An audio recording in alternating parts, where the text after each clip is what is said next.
किस समय का कि जिस समय पांडवों ने महाभारत का युद्ध जीत लिया, अर्जुन को यह अभिमान हो गया कि शायद अब तुझसे बड़ा धनुधारी इस पृथ्वी के ऊपर तो कोई रहा नहीं।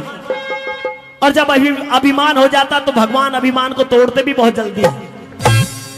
हुआ ये कि पांडवों ने अपनी विजय पताका के लिए घोड़ा छोड़ा और यह कह दिया गया कि जो इस घोड़े को रोकेगा उसको अर्जुन के साथ में युद्ध करना पड़ेगा, और जहां तक ये घोड़ा जाएगा वहां तक की सीमा हस्तिनापुर से जोड़ दी जाएगी, वहां तक का राज हस्तिनापुर का राज कहलाएगा।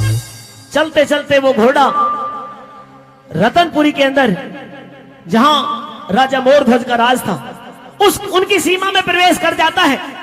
तो राजा मोरध्वज के बेटे धीरध्वज ने उस घोड़े को रोका, अर्जुन ने उस बच्चे को सावधान किया। नतीजा यह होता कि दोनों में युद्ध हुआ और युद्ध में 15-16 साल के उस धीरध्वज ने अर्जुन को परास्त कर दिया। अर्जुन को बंदी बनाया और अपने पिता के पास में लेकर के आया, और जब पिता के सामने लाया राजा मोरध्वज ने देखा कि ये तो कुंती पुत्र अर्जुन है। हाथ जोड़ करके खड़े हो गए कि महाराज हमें क्षमा करना, ये बच्चा है, इसको भूल हो गई, इसे पता नहीं था आपके बारे में। अर्जुन की कैद वहां से छुड़वा दी जाती है। हारा हुआ अर्जुन वापस चल करके कहा श्री कृष्ण जी के पास में आया और कहने लगा कि महाराज मैं इस दुनिया का सबसे बड़ा योद्धा होने के बाद में आज मुझे 15-16 साल के एक बालक ने युद्ध में हरा दिया, जबकि मैं तो आपका सबसे बड़ा भक्त हूं और सबसे करीबी हूं। जब ये बात सुनी तो श्री कृष्ण जी कहने लगते कि अच्छा अर्जुन, अगर तुम्हें यह अभिमान था कि तुमसा कोई धनुधारी नहीं है तो तेरा अभिमान तो उस बच्चे ने तोड़ दिया, और तू अगर ये कहता है कि तेरे से करीबी और तेरे से बड़ा कोई भक्त मेरा इस पृथ्वी पर नहीं है, तो चलिए हम उसी नगरी के अंदर उसी बच्चे के पिता से तुमको मिलवाएंगे और तुम्हें पता चल जाएगी कि हमारे कैसे कैसे भक्त इस पृथ्वी पर। अर्जुन का अभिमान दूर कराने के लिए अर्जुन से कहा कि अर्जुन तुझे कुछ नहीं करना, तुझे केवल मेरे साथ में रहना है। भेष बदला, साधु महाराज का भेष बनाया, एक माया रूपी शेर साथ में लिया और चल करके कहा दानवीर राजा मोरध्वज के द्वार पर आप पहुंचते हैं।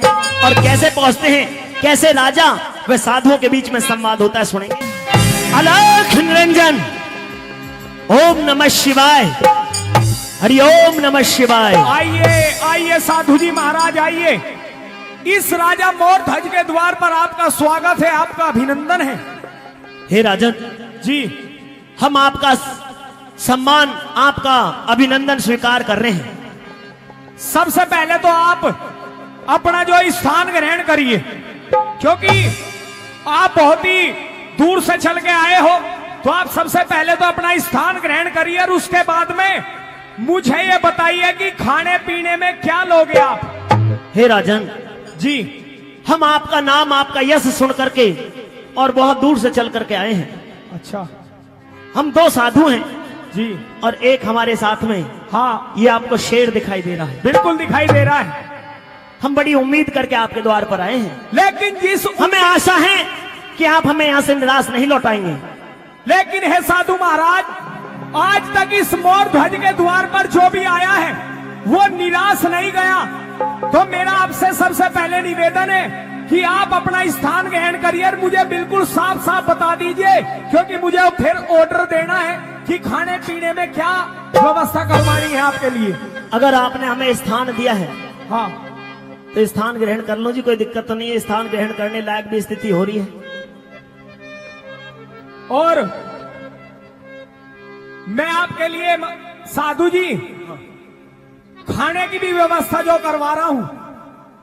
हमारे लिए? हाँ, हम बाद में भोजन करेंगे, लेकिन ऐसा हम आपका अन्न जल तभी ग्रहण करेंगे, सबसे पहले तो हमारा शेर जिमेगा।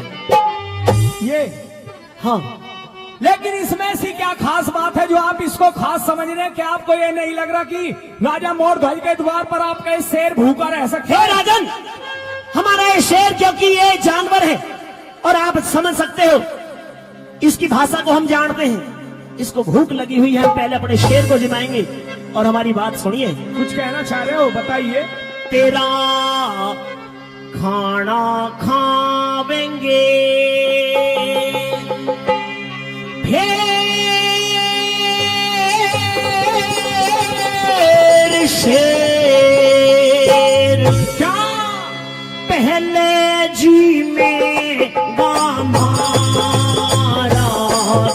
खाना खावेंगे फिर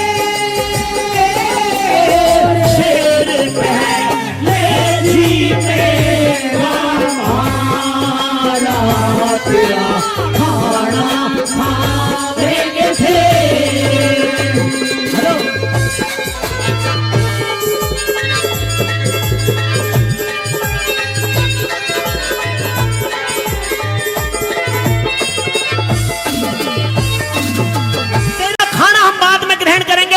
पहले हम अपने शेर को जिमाएंगे। लेकिन साधु जी महाराज, आप इस तरीके की बात क्यों कर रहे हो? क्यों?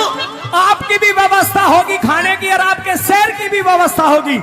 हो शेर के कालजे ने, शेर के कालजे ने चूट चूट खारी भूख, हम जाने हैं इसको, इसे जगत से है न्यारी भूख। प्रेम से जिमाओ राजा, शेर ने है भारी भूख। प्रेम से जिमाओ राजा, शेर ने है भारी भूख। सिंहासन पे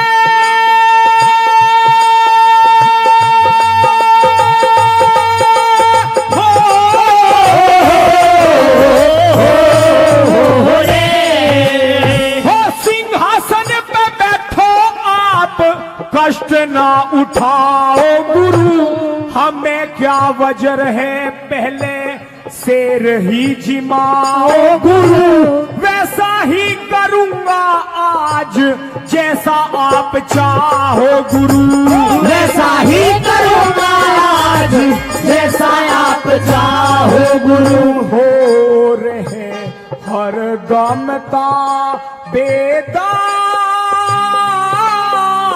बाहर ना हुक्म गिरेगा थारा तेरा खाना खावेंगे फिर।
जुल्म के जहाज वाला डूबे है मझधार राजा, अब तक तो कुछ बिगड़ाना है, आगे सोच विचार राजा।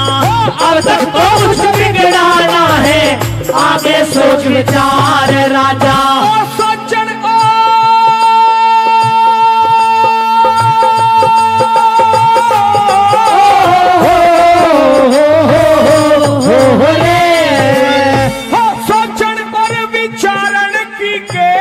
इसमें क्या है बात नाथ, कमी न आवेगी सर पे जब तक होगा थारा हाथ। ये तो एक शेर ऐसे शेर हो जाए 5-7, ये तो एक शेर ऐसे शेर हो जाए 5-7।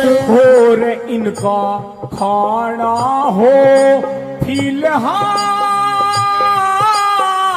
माल का बरारे हुआ भंडार, तेरा खाना खावेंगे फिर।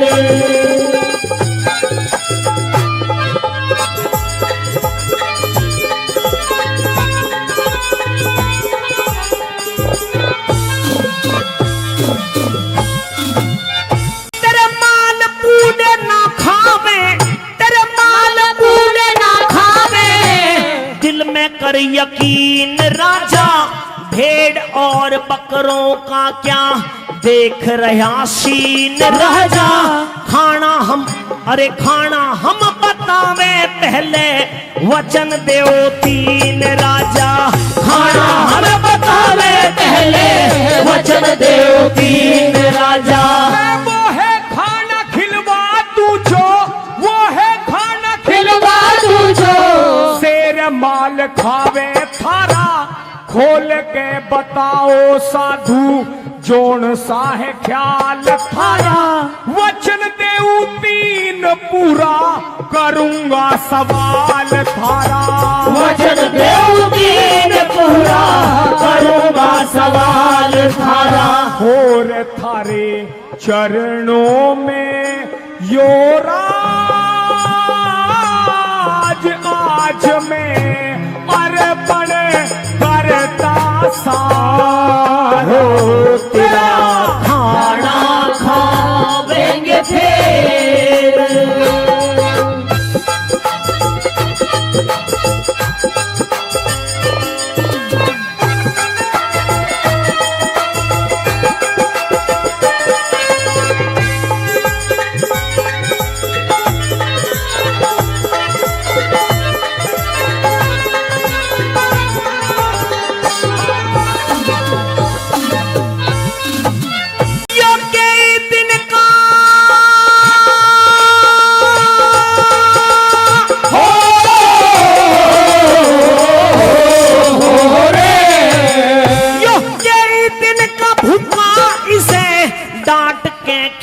दे राजा। बढ़िया बढ़िया बोटी इसे छाट के खिला दे राजा। शेर भर ले पेट बेटा, काट के खिला दे राजा। शेर भर ले पेट बेटा, काट के खिला दे राजा। संक की धवनी करी, ओम का लगाया नारा। तेरे बेटे का मांस खाके शेर पेट भर ले मारा। संतों का सवाल सुन के कांप गया दरबार सारा। संतों का सवाल सुन के कांप गया दरबार सारा। हो यो लड्डन सिंह का लेख रे, हे लेख रे यो लड्डन सिंह का लेख।